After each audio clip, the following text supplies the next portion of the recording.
profits in technology stocks. What kinds of stocks? Is it the FANG high flyer stocks?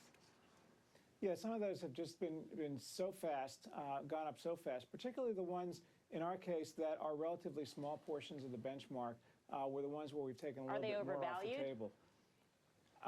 I don't think that they're overvalued. I think they've had a tremendous run, but the earnings continue to support them.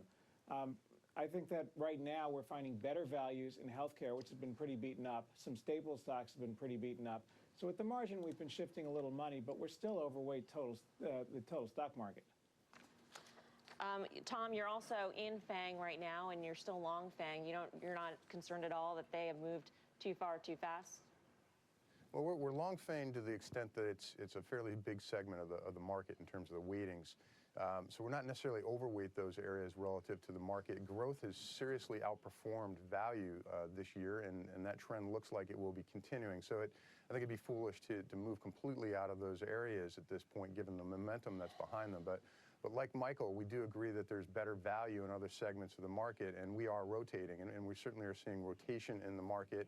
And we want it to the extent that we can stay ahead of that. Rotation into what? I mean, for instance, banks, one of the best performing sectors so far this month.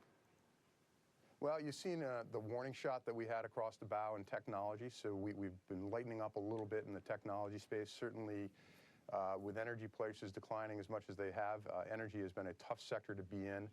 Like Michael, we're seeing value in some of the areas of healthcare, despite some of the political risks that exist in that area of the market. We do think that there's some great value in certain healthcare providers at this point in time. And Michael, you've also found some values, some bargains in energy. What areas specifically are you looking at? Is there any concern on your part that some of the dividend payers in the energy sector could come under pressure as oil prices go closer to 40? I don't think that dividends right now are under pressure.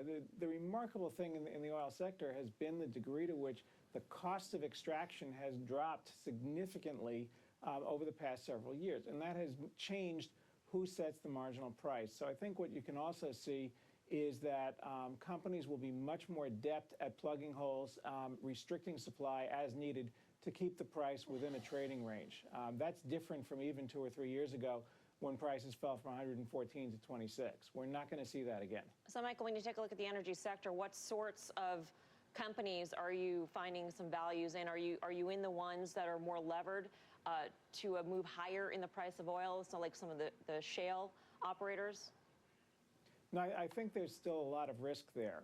We're mostly in the integrated companies, the large integrated companies, where you have some cushioning from the downstream. But I think that there's room in all of those areas, but primarily we're sticking with the integrateds right now. Michael, where are you finding value in terms of some of the other sectors out there? I mean, you say that there is no clear catalyst for the markets to move higher at this point. No, I don't think there is. I think that right now you have to wait for the earnings to come through. And let's face it, we had 14% earnings growth in the first quarter, aided by a doubling of oil prices year on year during that quarter. Now we're seeing oil prices dip a little bit. On the other hand, the weaker dollar relative to a few months ago is helping. I don't think you're going to see double-digit earnings growth again for the next few quarters. That puts a bit of a headwind into the market, but I think the earnings can still do pretty decently high single digits.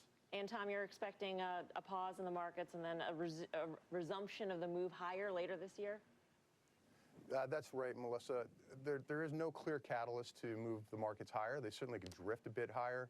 And the resumption of healthcare reform and tax reform could theoretically be a catalyst. But yes, we think that the market up 10% now year to date is generated largely the full year's market return with maybe a little bit ahead of it. All right, Tom, Michael, thanks for your time. Appreciate it. You bet. Thank you.